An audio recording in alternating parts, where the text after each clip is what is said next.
ఉంటుందని అందరు కూడా అభిప్రాయపడ్డారు. అది ఇవాళ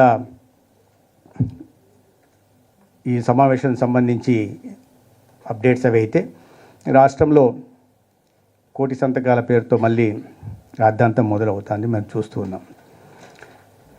ఇది కోటి సంతకాల సేకరణ కాదు, కోడి గీతల కార్యక్రమం లాగా అనిపిస్తుంది.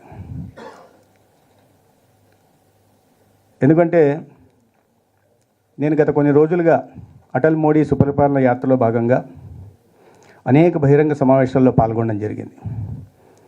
యాత్రలో భాగంగా పూర్తిగా రాయలసీమ జిల్లాల నుంచి ఇవాళ మచిలీపట్నం దాకా సాగుతున్న దీంట్లో లక్షల మందిని కలుస్తున్నాం.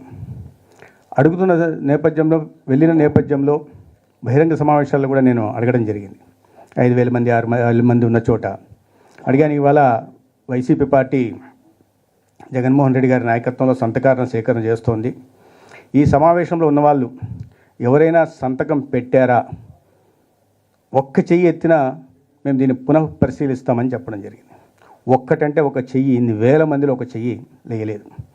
ఈ రాష్ట్రంలో ఉన్న మొత్తం జనాభా 5,30,00,000 మంది. దాంట్లో ఇంక మరి అంగన్వాడీలో ఉన్న వాళ్ళని వీళ్ళని అందరినీ కలుపుకున్నా, అంగన్వాడీలో పిల్లల్ని పుట్టిన బిడ్డల్ని కలుపుకున్నా కూడా 5,30,00,000 మంది జనాభా ఉంటే కోటి సంతకాలంటే సగటున 5.3 మందికి ఒకరు సంతకం చేసి ఉండాలి.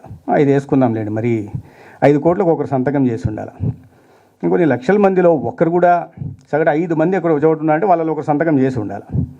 ఎక్కడా ఎవరు సంతకాలు చేసిన దాఖలాలు కానీ, మేము చేశామని చెప్పిన సందర్భం కానీ లేదు.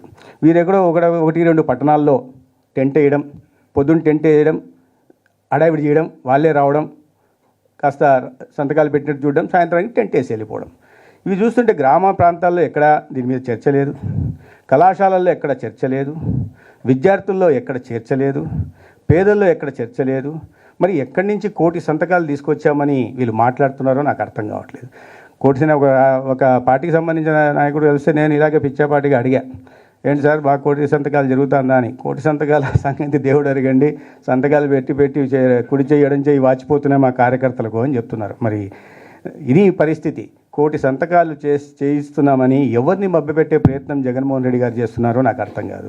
ఇవాళ నిన్న కూడా వారు ట్వీట్ చేశారు. సరే, రాజకీయాలు చేయడంలో అర్థం ఉంది, కానీ